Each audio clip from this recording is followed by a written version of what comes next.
గోవిందాయ నమః. హిందూ బంధువులందరికీ జయ శ్రీరామ్. వందే మాతరం. కృష్ణం వందే జగద్గురుం. భగవద్గీత అక్షర బ్రహ్మయోగము 12వ శ్లోకం. సర్వద్వారాణి సంయమ్య మనోహృది నిరుధ్య చ మూర్ధ్నాధాయాత్మనః ప్రాణం ఆస్థితో యోగధారణం. సర్వేంద్రియములను నిగ్రహించి మనస్సును హృదయమునందే స్థిరముగా నిలిపి అట్లు వశమైన మనస్సు ద్వారా ప్రాణములను మూర్ధ స్థానమునందు అంటే సహస్రారము యందు స్థిరమునర్చి పరమాత్మ ధ్యానమునందే నిమగ్నడై ఉండవలెను. ఇదేమిటి? అన్ని ఇంద్రియాలను నిగ్రహించి మనస్సును స్థిరము చేసి దాన్ని మళ్ళా హృదయంలో నిలిపి ధ్యానం చేసి సహస్రారం ఎందు దృష్టి ఉంచి ఎప్పుడు పరమాత్మ ధ్యానం అందే ఉండాలి.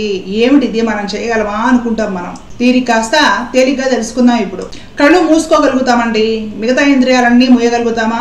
ఏదైనా నచ్చని వస్తువు నచ్చని సన్నివేశమో కనపడుతుంది, వెంటనే కళ్ళు మూసుకుంటాం, కనపడకుండా అయిపోతుంది. చెవికి నచ్చని శబ్దాలు వస్తాయి, చెవులు గట్టిగా మూసుకుంటే కొంత వినపడుతుంది, కొంతవరకు వినపడదు. ఏవో వాసనలు వస్తాయి, ముక్కు పొడలు అదిరిపోతూ ఉంటాయి. ఆ వాసనలకి ముక్కు మూసుకుంటాం. ఎంతసేపు మూసుకుని ఉండగలం? ముక్కు.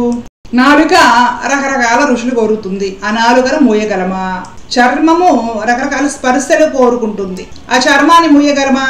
వేసవి రోజులు హాయిగా ఏసీలోను కూలర్లోను చల్లటి గాలి వస్తుంటే దాని ముందు కూర్చోవాలి, ఆ చల్లటి గాలి స్పర్శ కావాలి అని చర్మం కోరుకుంటుంది.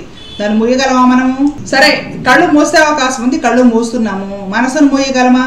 చూడటం ఇష్టం లేక కళ్ళు మూసుకుంటాము, కానీ మనసు అదే చింతన చేస్తుంది. మరి అప్పుడు ఏమిటి పరిస్థితి? కళ్ళు మూసే ప్రయోజనం ఏముంది చెప్పండి? కాబట్టి ఏం చేయాలి అంటే ఒక్కటే ఉపాయం ఉంది. ప్రయత్నపూర్వకముగా ఇంద్రియాలను నిగ్గదీయాలి, అంటే నిగ్రహించేసేయాలి, కంప్లీట్గా కంట్రోల్లో తీసుకురావాలి ఇంద్రియాలని. ఇంద్రియాలు మనకు వశమై మనం చెప్పినట్లు విని పడుండాలి. ఇంద్రియాలకు మనం వశమైపోతే మనం బలహీనులం అవుతాము, ఇంద్రియాలు మనకు వశపడితే మనం బలవంతులం అవుతాము. ఇంతకుముందు శ్లోకాలలో ఇంద్రియ నిగ్రహం గురించి ఎలా నిగ్రహించాలి, మనసును ఎలా కంట్రోల్ చేయాలి, ప్రతీది చెప్పుకున్నాము. ధ్యానము చేయాలి, భగవన్నామస్మరణ చేయాలి, భగవంతుడిని ఆరాధించాలి, నిష్కాభావంతో కర్మ చేయాలి. నాది నేను అనే అహంకారం విడిచిపెట్టి ఇది భగవంతుడిది, నేను కేవలము దాసుడను, నిమిత్త మాత్రుడని అనే ఒక భావనతోటి చేసే కర్తవ్య కర్మంతా కూడా ఉత్సాహంగా, ధర్మబద్ధంగా, స్వభావోచితంగా, స్వధర్మాన్ని అనుసరించి భగవత్ పూజలా చేయాలి. ఫలితానికి ఆక్షించకూడదు. ఫలితం పైన భగవంతుడి ఉంది. ఫలితం ఎక్స్పెక్ట్ చేసి పని చేస్తాము, ఫలితం రాదు, దెబ్బతింటాం మనం.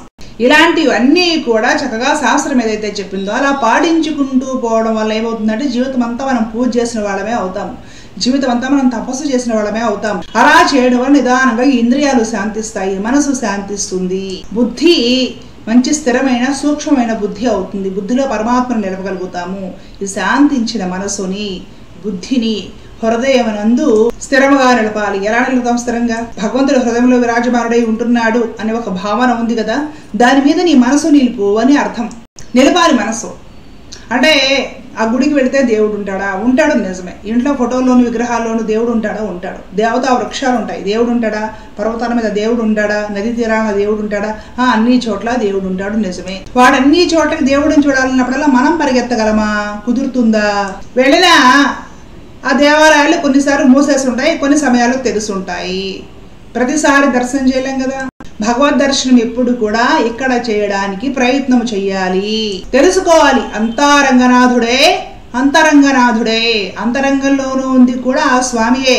ఈ విషయం గురించి మనస్సును హృదయంలో లగ్నం చేయడం అంటే అది హృదయంలో పరమాత్ముడై తేజో అంటే విరాజులతో ఉన్నాడు అని భావించి మనస్సును ఎప్పుడు కూడా లగ్నం చేయాలి, మనసులో అది పెట్టుకొని ఉండాలి. అలా పెట్టుకొని అలా వశమైన మనస్సు ద్వారా ప్రాణములను మూర్ధ స్థానం నందు అంటే సహస్రారం యందు నిలిపి, ఇది యోగ ప్రక్రియ ద్వారా, ధ్యాన ప్రక్రియ ద్వారా, ప్రాణాయామ ప్రక్రియ ద్వారా సాధ్యమవుతుంది. ప్రాణాలు ఎలా పడితే అలా పోకూడదు, బ్రహ్మరంధ్రాన్ని భేదించుకొని పోవాలి. ఎప్పుడు సాధ్యమవుతుంది అంటే శుద్ధాంతఃకరణం కలిగి ఉన్నప్పుడు సాధ్యమవుతుంది. సత్వగుణం మనలో ఉట్టిపడుతూ ఉన్నప్పుడు, సాత్వికమైన స్వభావంతో ఉన్నప్పుడు, మనకి ఆహార నియమాలు, విహార నియమాలు, ప్రతి ఒక్క నియమము చెప్పింది ఇందుకే. నీ శరీరము చక్కగా ఫిల్టర్ అవ్వడానికి, మరణాలు పోగొట్టుకోవడానికి, మనస్సు ఫిల్టర్ అవ్వడానికి, వాక్కు ఫిల్టర్ అవ్వడానికి, ఇక్కడికి వెళ్ళాలి, అక్కడికి వెళ్ళకూడదు, ఇది తినాలి, అది తినకూడదు. ప్రతి ఒక్క నియమము సనాతన ధర్మంలో ఉన్న కారణం ఏమిటో తెలుసా?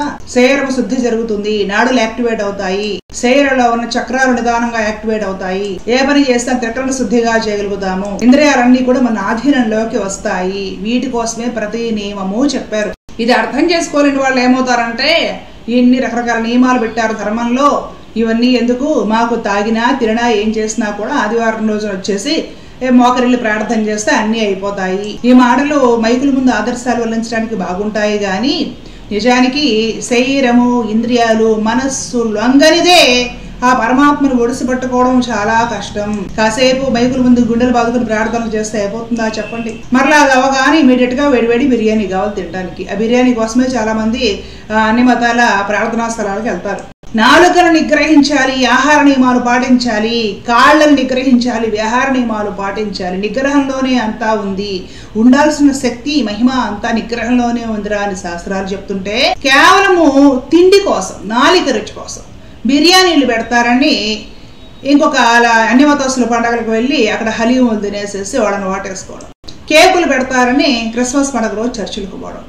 తిండిని నిగ్రహించి నీ దైవాన్ని నువ్వు తెలుసుకోరా, కాస్త నిగ్రహంగా ఉండరా అని శాస్త్రం చెప్పడం ఏమిటి? ఏదో 2 ముక్కల కోసం, ఒక కేక్ ముక్క కోసం అనేసేసి ఎవడెవడో ప్రార్థనా మందిరాలకు వెళ్ళేసేసి వీళ్ళు మోకరలడం ఏమిటి? అంటే చదవక, సాధన చేయడానికి ఒళ్ళు వంగక, నాలుక రుచి ఆపుకోలేక ఏమర్థమవుతుందండి భగవద్గీత? పరమాత్ముడు ఎలా అర్థమవుతాడు, ధర్మం ఎలా అర్థమవుతుంది, పరమార్థం ఇలా చేస్తే ఎలా సాధించబడుతుంది? భగవంతుడిని ఆరాధించాల్సిన పద్ధతి, ధ్యానించాల్సిన పద్ధతి భగవద్గీతలో స్పష్టంగా చెప్పబడి ఉంది. సాధన చేసి ఒక్కొక్క మెట్టు ఎక్కుతూ ఉంటే అన్నీ అవే అర్థమైపోతాయి. మనం మెట్లెక్కడం అనేది మొదలు పెట్టాలి. లోకా సమస్త సుఖినో భవంతు. జై శ్రీరామ్, జై భారత్, జై హింద్. కృష్ణ అర్పణం.